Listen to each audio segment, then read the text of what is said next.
She looked me dead in the eye in front of my entire family and called me a glorified babysitter. Not under her breath, not in passing. Loud enough for my mother, my brother, my sister-in-law, and every person seated at that Thanksgiving table to hear every single syllable. And when I turned to my wife, Rhonda, expecting her to say something, expecting her to correct her daughter, expecting her to do the one thing a partner is supposed to do in that moment, she set down her fork, looked at me, and said the words that ended everything.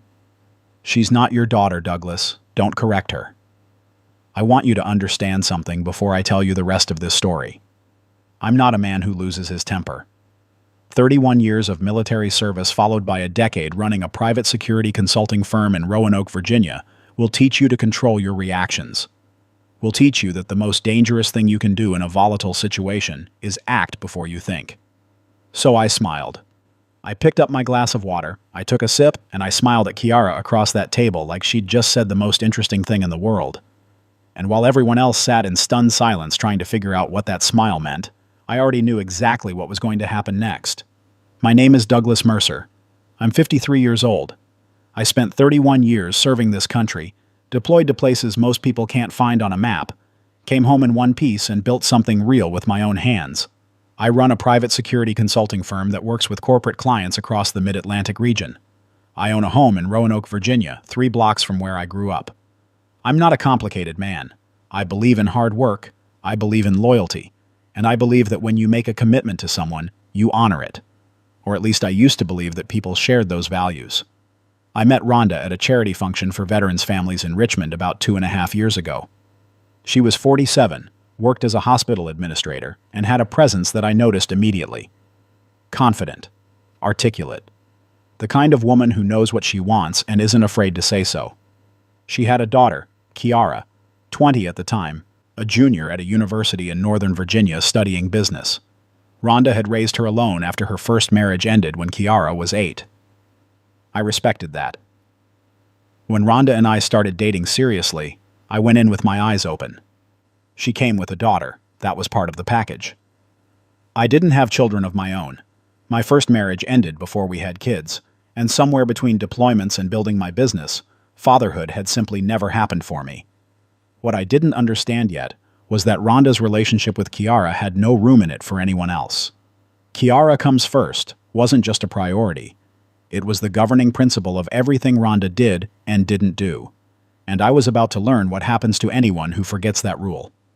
We got married 11 months ago in a small ceremony in Charlottesville. Blue Ridge Mountains in the background, mid-October, the leaves had just turned. My brother Wesley and his wife came from Pennsylvania. My mother flew in from Florida.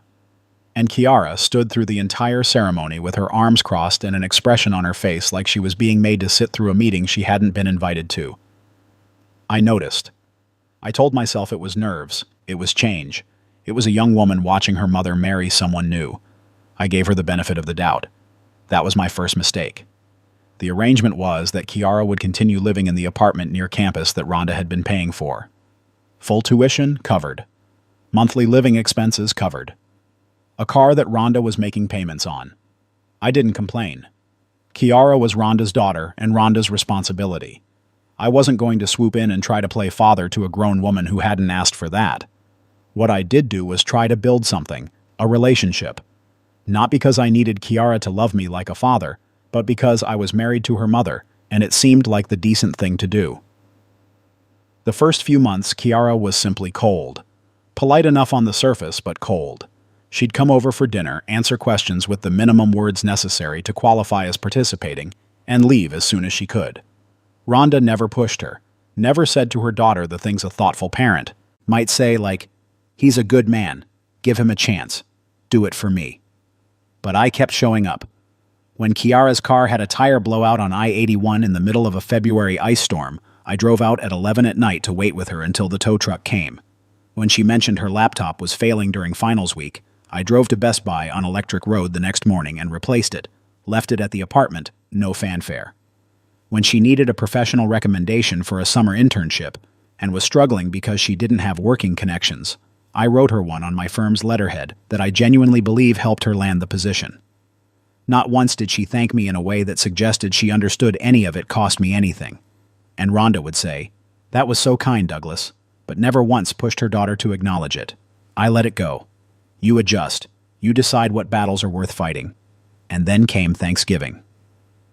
If you're watching this and you've ever had to navigate a blended family, if you know what it's like to try to love people who haven't decided whether they'll accept it, then before we go any further, I want you to hit that subscribe button and leave a comment below. Tell me what you would have done in my position, because the story is just getting started. And what happened next is something I'm still processing even now. Like this video, if you've ever smiled, when what you really wanted to do was the opposite. Thanksgiving at my house in Roanoke. My mother, Beverly, 76 years old, had flown up from Sarasota specifically to spend the holiday with us. My brother Wesley and his wife Patricia drove down from Pittsburgh. I wanted it to go well. I spent 2 days preparing. Smoked a turkey using a method I'd learned from a staff sergeant in North Carolina that takes patience and produces the best bird you'll ever eat. Made my mother's cornbread dressing from a recipe she wrote out for me on a note card in 1998. Rhonda contributed sweet potato pie and a green bean casserole. Wesley brought enough wine to take down a small regiment. Kiara arrived at 3 in the afternoon, 90 minutes before dinner, looking like she'd come under protest. She was dressed fine, nothing inappropriate, but the energy she carried in through my front door was the same energy she always carried, low and flat and making it clear she was doing this as a favor. My mother greeted her warmly. Beverly Mercer is 76 years old with a southern accent and a personality like a warm blanket, the kind of woman who makes everyone feel seen immediately. She hugged Kiara and asked her about school, about her internship, about what she was studying. Kiara gave her answers that were polite enough, but they were the same short, contained answers she always gave. The minimum viable kindness. We sat down to dinner at around 4:30. Everything on the table, candles lit, the kind of scene that looks like a photograph of what family is supposed to be. My mother said grace. Wesley poured wine. Patricia was telling a story about their drive down through the Shenandoah Valley and how spectacular the late fall colors had been. I asked Kiara how her finals preparation was going. I asked specifically because I knew she had 2 difficult exams coming up in the first week of December, and because I had been the one, 3 months earlier, who had quietly connected her with a former colleague of mine who now taught economics at a university in D.C., and who had agreed to do a few tutoring sessions with her over video call. I'd set that up without making a big deal of it. Kiara looked at me across the table with an expression I didn't recognize at first because I'd never seen it turned fully in my direction before. It was contempt, clear and unhidden. "It's fine," she said. "Not that you'd understand any of it. You're a security consultant, not an academic." There was a beat of silence. My mother's hand paused over the cornbread dressing. Wesley glanced at Patricia. I kept my voice completely level. "You're right that my background is different from yours. I was just asking how it's going." Kiara leaned back in her chair like she was settling in for something. "You ask a lot of questions for someone who isn't actually part of this family. You're basically just Mom's husband, like a glorified babysitter who happened to sign some paperwork." The table went absolutely silent.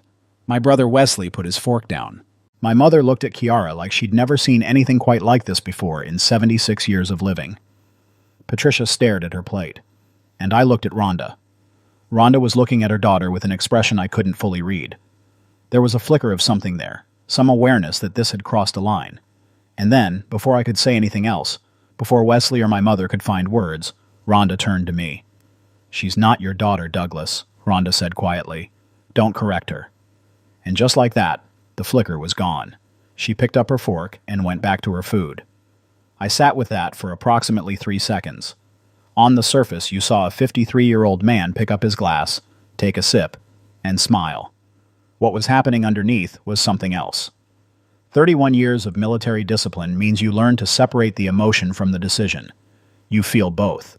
You just don't let them collide in public. The decision was already forming with the clarity of a mission brief. I smiled at Kiara. I smiled at Rhonda. I looked at my mother, whose eyes carried the grief that comes from watching someone you love be humiliated by someone who should have protected them. And I said, in the most normal voice I could produce, "Beverly, tell Wesley about that trip you took to Savannah last spring, the one with the ghost tour." And we moved on. My mother, God bless her, followed my lead. She started talking about Savannah. Wesley followed. Patricia followed. We finished dinner. We had dessert. Kiara ate quickly and excused herself shortly after, saying she had to get back to campus. Rhonda walked her to the door. I cleared the table. After Kiara left, no one mentioned what had happened. Wesley looked at me once when Rhonda was in the kitchen, a long look that carried 35 years of brotherly understanding. And I gave him the smallest nod that meant, I know, I'm fine. Leave it. My mother hugged me goodnight and held on a few seconds longer than usual. Rhonda and I went to bed without discussing it. She fell asleep.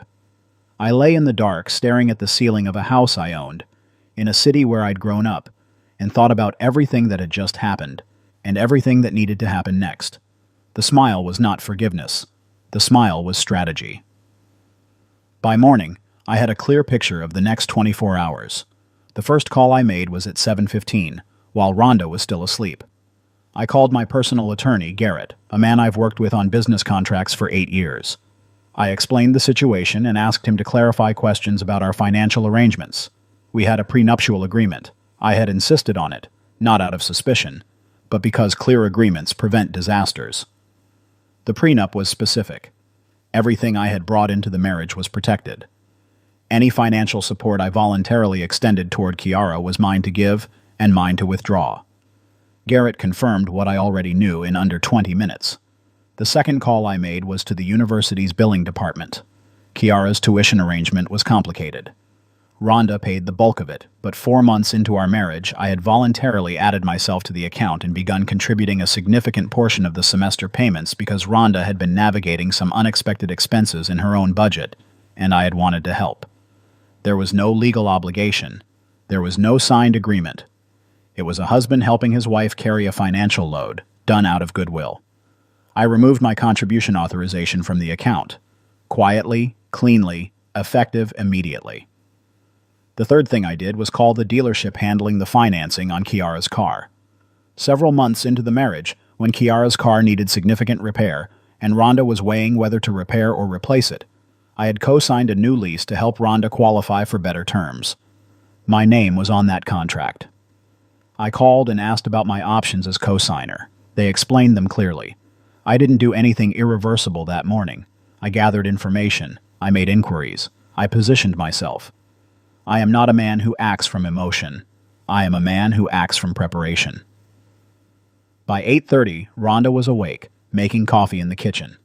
I came downstairs, and she turned around and smiled at me like it was a completely normal morning after a completely normal Thanksgiving. I poured myself coffee and sat down at the kitchen island. I want to talk about what happened at dinner yesterday, I said. The smile thinned slightly. Douglas, Kiara is just adjusting. She's at a difficult age and the transition has been hard for her. She didn't mean anything serious by it. I looked at her. She called me a glorified babysitter in front of my mother, my brother, and his wife.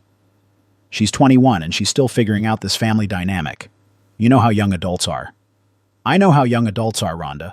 I also know how the mother of a young adult is supposed to respond when that young adult publicly disrespects her husband at his own dinner table.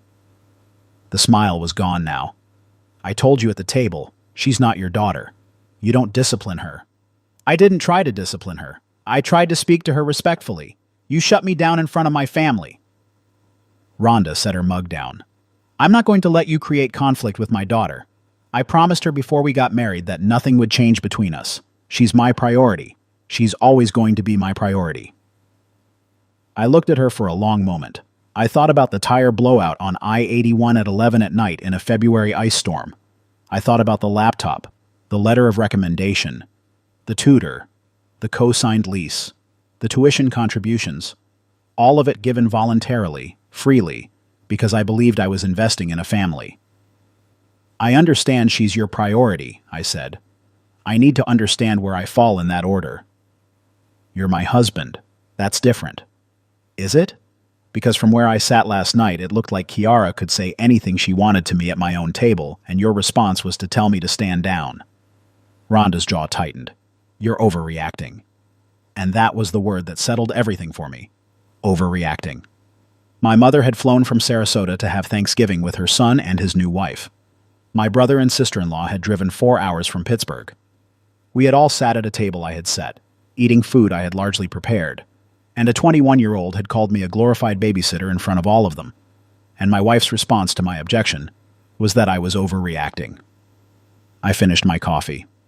"I'm going to head into the office for a few hours," I said. "I have some things to take care of." The next 48 hours moved quickly. I want to be clear about something because I know how stories like this can be read. I did not do what I did next out of revenge. I did it because I had spent 11 months investing in this family with patience and good faith, and I had received a clear signal that the terms of this relationship were not what I had believed them to be. When a business arrangement is misrepresented, you renegotiate. When the people you've invested in demonstrate that your investment is not valued, you redirect it. I withdrew my financial contributions from Kiara's tuition account. I initiated the process of removing myself from the lease co-signature. I transferred the funds I had been directing toward Kiara's living expenses back into my own accounts, and then I waited. Rhonda called me at 2 in the afternoon of the day after Thanksgiving. I was in my office on Campbell Avenue going through client reports. I answered on the second ring. Her voice was not the calm, controlled voice of a hospital administrator who managed hundreds of people. Her voice was a register higher than usual and shaking slightly at the edges. "I got a notice from the university," she said. "I know. And from the dealership." "I know." "Douglas, what did you do?" "I withdrew my voluntary financial contributions," I said. "The ones I had been making without any formal agreement, out of goodwill." "You can't do that." "I can. I checked with Garrett. I'm legally within my rights on all of it." The silence on the other end of the line had a quality to it I recognized from years of difficult negotiations. It was the silence of someone recalculating. She's going to lose her housing placement if the tuition isn't paid by December 1st, and she needs that car. She drives 40 minutes each way to her internship. "I understand the impact," I said. "I considered it carefully before I made the calls." "So this is punishment? You're punishing my daughter because she said something thoughtless at dinner?" I let that land without responding for a moment. "Rhonda," I said, "I want you to think about what you just said. You said she said something thoughtless. Yesterday you told me I was overreacting. You told me not to correct her because she's not my daughter. I'm asking you to find a consistent position, because those three things can't all be true at the same time." Another silence. "What do you want, Douglas?" Her voice was quieter now. "Precise." "I want you to understand what this marriage actually is," I said. "I want you to understand that I have been contributing financially and emotionally and practically to your daughter's life for nearly a year, not because I was obligated to, but because I was trying to be a good partner to you and a decent presence in her life. And I want you to understand that when she spoke to me the way she did at that table, and when you backed her instead of addressing it, you communicated something to me very clearly." "What did I communicate?" "That my goodwill has no value here, that it can be consumed indefinitely without acknowledgement or reciprocity, that your daughter can treat me however she chooses, and you will tell me to accept it." The silence this time was the longest one. When Rhonda spoke again, her voice had changed. The shaking was gone. What was there instead was something harder. "I will not allow you to use money to control my relationship with my daughter." "I'm not controlling anything," I said. "I'm withdrawing something I was giving freely. I can do that." "You're doing it to hurt her." "I'm doing it because I am reevaluating what I am willing to contribute to a household where I am treated as optional." I heard her exhale. "I need time to figure out the finances." "That's reasonable. And I need you to understand that Kiara is not going to apologize to you." I considered that. Then we each have very clear information about where we stand.